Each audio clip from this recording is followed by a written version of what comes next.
Buenas tardes, ingeniero. Mi nombre es Mero, representante del grupo número 8.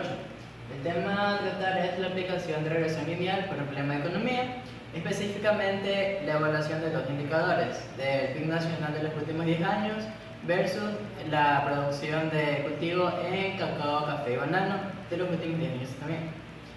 Para comenzar, primero definamos qué es el PIB. El PIB es un indicador que mide el nivel de producción total de un país en cierto periodo de tiempo, por lo general es anual. También es un indicador de bienestar social y económico, y entre más alto sea el PIB, mayor es la influencia económica en dicho país. A continuación, se presentan las diapositivas en donde desarrollaremos todo este proyecto. Como se explicó anteriormente, el PIB es uno de los principales indicadores para medir el bienestar social y económico de un país. En este caso representa el valor total monetario de todos los bienes y servicios producidos en un periodo específico de tiempo.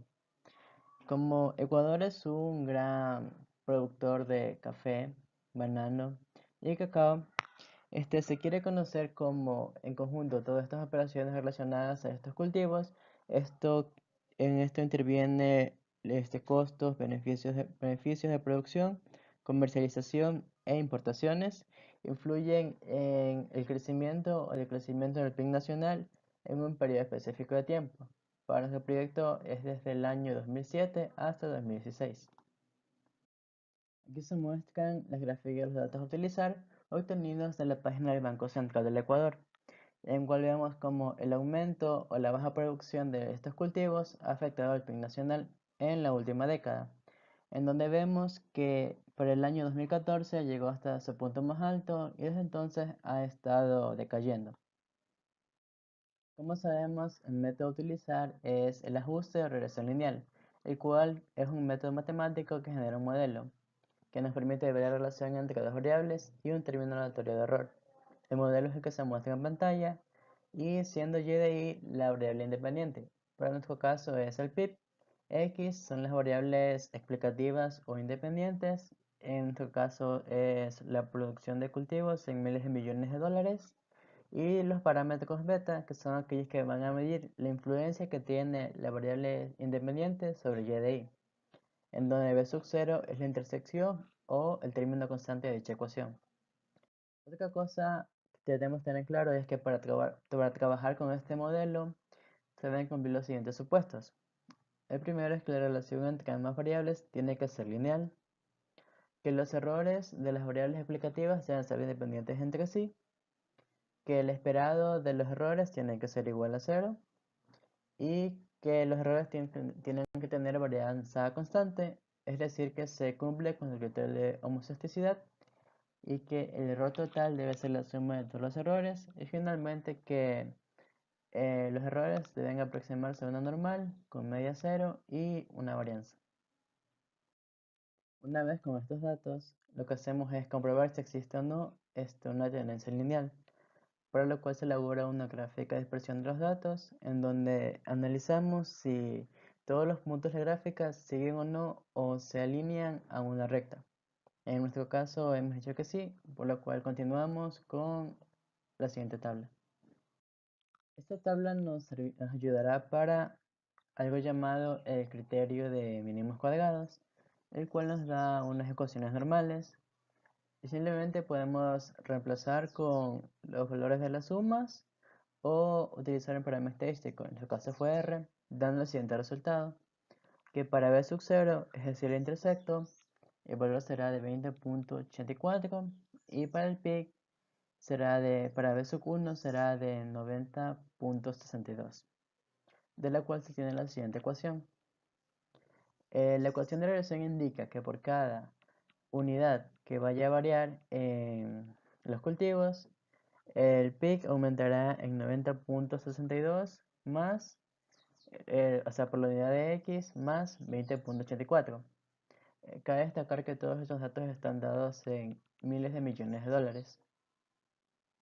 Una vez obtenida nuestra ecuación, procedemos a calcular los valores estimados de y, de lo cual al final el resultado de esta tabla serán las siguientes sumas. La suma cuadrática de error, la suma cuadrática de regresión y por último la suma cuadrática total, que es la suma de SCE y SCR. Ahora se procede a llenar nuestra tabla nueva, en la cual nuestro estadístico de prueba será 48.26. Ahora se plantea la prueba de hipótesis para comprobar la utilidad del modelo, en el cual lo que hacemos es concluir si la pendiente B sub 1 es o no significativa en este modelo con una confianza del 95%, por lo cual se plantean las hipótesis y luego se procede a comparar nuestro f de alfa con el estadístico de prueba obtenido de la tabla nueva. Y vemos que en nuestro f sub 0 es mayor al f de alfa, por lo tanto con una confianza del 95% se rechaza la hipótesis nula a favor de la alternativa. Es decir, que la pendiente de B sub 1 sí es significativa en el modelo planteado. También se debe hablar del coeficiente de terminación, el cual nos indica el ajuste de nuestra línea de regresión. Este relaciona la suma cuadrática de regresión sobre el total. En caso de que esta relación sea exactamente igual a 1, nos indicará de que la suma cuadrática del error es 0. Para nuestro ejercicio, el coeficiente ajustado es de 0,84. Este valor nos va a indicar que el 84% del PIB nacional es explicado mediante nuestro modelo, es decir, mediante nuestra ecuación. También esto se puede corroborar mediante el coeficiente de correlación, el cual es la raíz del coeficiente de terminación. Para nuestra ecuación es de 0,92. En la estimación de los parámetros del modelo de regresión, mediante el uso de software estadístico, lo que hicimos es calcular los intervalos de confianza para estos coeficientes, cuyo resultado da igual a un 95% de confianza. Por último, hacemos un análisis residual para comprobar uno de los supuestos, es decir, que si los errores o residuos se aproximan a una distribución normal con media cero y una varianza. Para esto se puede hacer mediante una prueba de Kolmogorov-Smirnov, en la cual las hipótesis son las siguientes y como resultado en programa de R, el valor P es tal de que no existe evidencia estadística suficiente para no rechazar la hipótesis nula. Por lo tanto, los residuos sí se distribuyen normalmente. Finalmente, llegamos a la conclusión de que sí existe una relación y que el PIB depende de los cultivos de banano, café y cacao, y que un aumento de estos aumentaría al PIB nacional, dando una mejor calidad de vida y también podría ser un proyecto para mejorar la economía dentro del país. Muchas gracias.